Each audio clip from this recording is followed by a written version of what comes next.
एक और बड़ी खबर आ रही है, उसका रुख कर लेते हैं। बड़ी खबर यह है कि 22 अप्रैल को जम्मू कश्मीर के पहलगाम में आतंकी हमला हुआ, जिसमें 26 पर्यटकों की जान गई और तकरीबन 20 से अधिक लोग घायल हुए। जिसके तुरंत बाद भारत ने कई देशों को डिप्लोमेट्स को बुलाया था, जिसमें भारत ने उन्हें क्या कहा था, ये बात सामने आ गई है। आतंकी हमले के बाद साफ था भारत का रुख।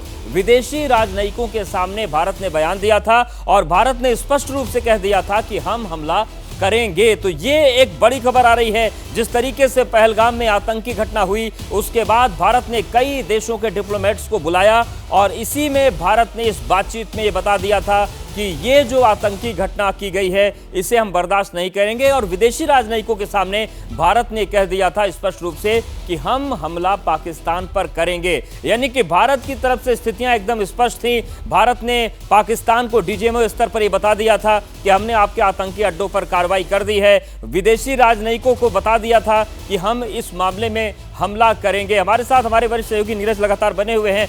नीरज जी, दुनिया भर के जो डिप्लोमेट्स हैं, उनको भारत ने बता दिया था कि हमारे ऊपर इस तरीके की आतंकी कार्रवाई की गई है, आतंकी साजिश को अंजाम दिया गया, हम हमला करेंगे। ऐसे में जो बात अमेरिका अब कह रहा है कि शांति होनी चाहिए, विनाश हो जाता, चीन कह रहा है कि हम पाकिस्तान की संप्रभुता के साथ खड़े हैं, तो क्या इन्हें भारत की संप्रभुता नजर नहीं आती है? बिल्कुल वाजिब सवाल है आपका। देखिए, जब ये नरसंहार हुआ यानी हमला हुआ पहलगाम का, उसके बाद करीब 2 दर्जन देशों के जो मुख्य तौर से जो G20 कंट्रीज़ हैं और जो भारत के सहयोगी और मित्र देश हैं, उन सभी के एम्बेसडर्स को विदेश मंत्रालय यानी कि साउथ ब्लॉक में बुलाकर, जो राजधानी दिल्ली में एम्बेसडर्स रहते हैं, उनके डिप्लोमेट्स को बुलाकर खुद जो फॉरेन सेक्रेटरी हैं, विदेश सचिव हैं विक्रम मिस्री, उन्होंने खुद ये जानकारी दी थी कि देखिए कितना बड़ा नरसंहार किया। और उन्होंने सबूत भी पेश किया कि देखिए ये जो आतंकी हैं, ये पाकिस्तान से आए हैं, पाकिस्तान ने ही इसको स्पॉन्सर किया है, इस टेररिस्ट अटैक को किया है और हम अब इसका बदला लेंगे। और बदला कैसे लेंगे ये नहीं जानकारी दी थी, लेकिन इतना जरूर साफ कर दिया था कि हम इसको बदला लेंगे। और अवधेश, मैं बता दूं कि ये सारी जानकारी जो है वो जो ये डिप्लोमेट्स वाली जानकारी की हमने पहले बताया था, ये हमारे जो सहयोगी संवाददाता हैं विशाल, उनकी तरफ से ये जानकारी सामने आई है। बिल्कुल।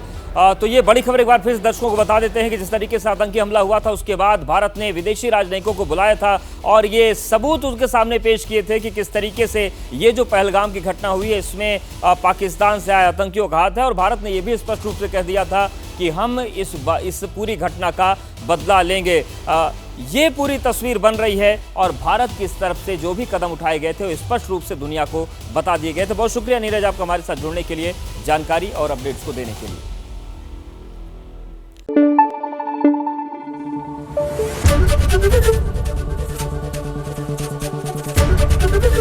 एबीपी न्यूज आपको रखे आगे।